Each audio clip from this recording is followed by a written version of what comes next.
because as a dietitian, I have come across countless moms who want to lose weight while breastfeeding, and on assessment I actually find out that these moms do not actually follow the right dietary adjustments that are needed for a breastfeeding mom to support breast milk production as well as postpartum recovery. Most of them often overload on carbohydrates, and I blame availability, and this actually limits intake of other essential nutrients like healthy fats, quality protein, essential minerals and vitamins that are very important to support your body's natural healing as well as metabolic health. It's also very important for you to understand that breastfeeding comes with hormonal shifts that actually support increased food intake. So with poor planning, you're going to actually lean towards intake of highly refined foods that have actually been shown to have a negative effect on your metabolic health, leading to conditions like weight gain, which are so not desired for most women. When I was pregnant, I gained a whopping 14 kgs. That is basically from 58 to 72 kgs when I was delivering, and I was able to comfortably shed all that to around 60 kgs when my baby turned 2.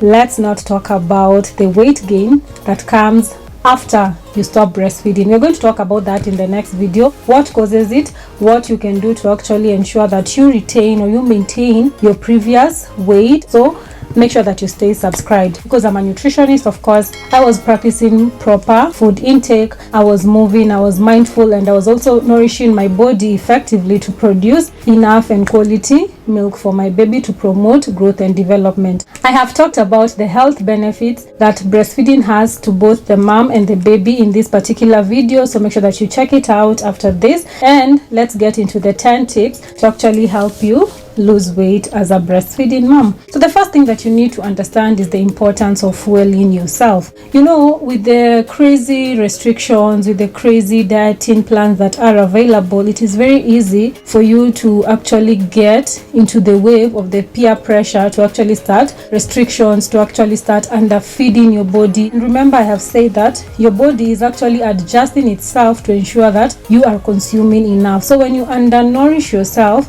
you're going to actually compromise. This will definitely have a negative impact on your general health and nutrition status. It can definitely be a reason for your body wanting to store more. Another thing comes on the overeating. Of course, with the increased hunger pangs, it is very possible for you to actually overeat. So you need to make sure that you are cautious about what is in your plate. The quality, the amount, as well as the nutrient composition of your meal is very, very important when you're breastfeeding to support adequate supply of breast milk as well as repair for you postpartum. Another thing is, of course, the importance of planning for meals and menu, because you know, when you don't have something planned, when the hunger pangs set in, you're going to definitely eat what is available at your shelf or in your fridge, and most of the time it's usually bread, mandazis and such. And when you overconsume this, you know what happens. The next thing that you need to have is obviously the availability of healthy snacks for you to snack on the go, because sometimes I will tell you to only have like 3 or 4 meals a day, but again, in the middle of the night when you're breastfeeding, especially for the first 6 months, you might feel like the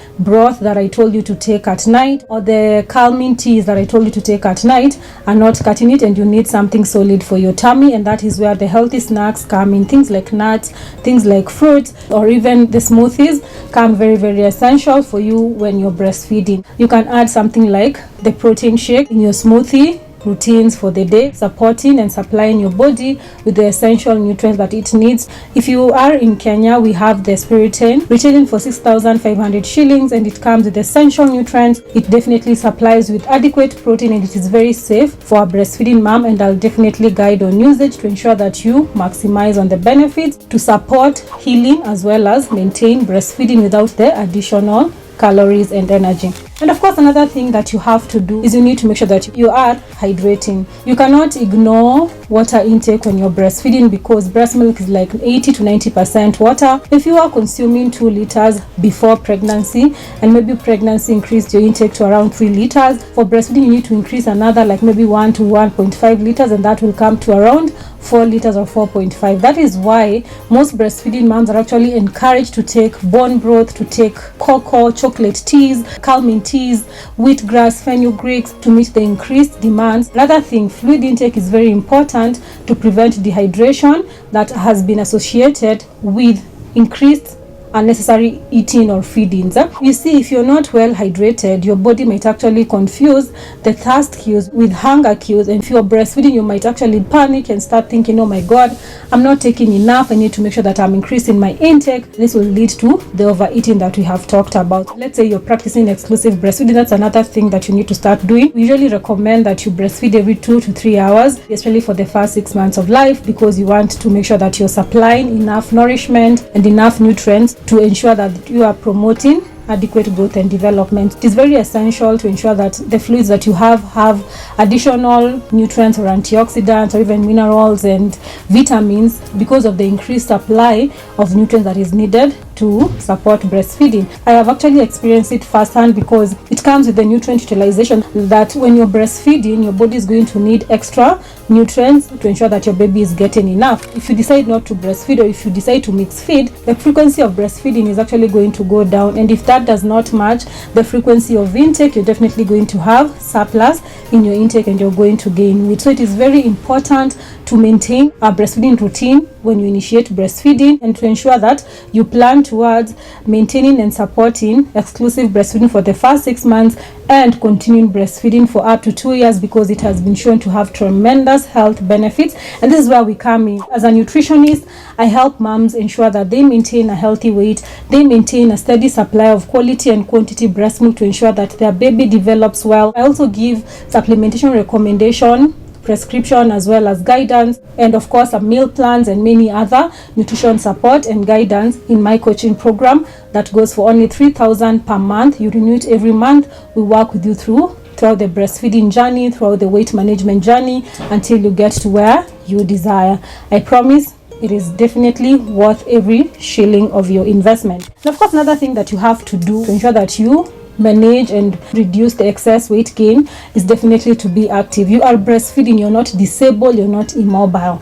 Get active. You know, most of us want to get into that comfort zone where we are just seated the whole day, or we are sleeping the whole day. Maybe we have a house help who cleans, brings us the baby. Our work is basically to eat and breastfeed. You've become a couch potato. Of course, if you're not active, your metabolic function will be altered, and as I've said, your hormonal changes are geared towards eating. So if you're not moving, you're not actually promoting insulin sensitivity, metabolism, you're not promoting digestion, and let's not even forget about the constipation that affects most women after childbirth. I'm not saying that you start going to the gym immediately you get from the hospital. No, you just slowly grow into your physical routines to make sure that you maintain sustainability and to make sure that you're reaping the most out of it. Staying active is very, very much recommended for breastfeeding moms. And of course, once you like now your wounds are healed, maybe if you had CS or even if you had episiotomy like some of us, you can definitely sign up for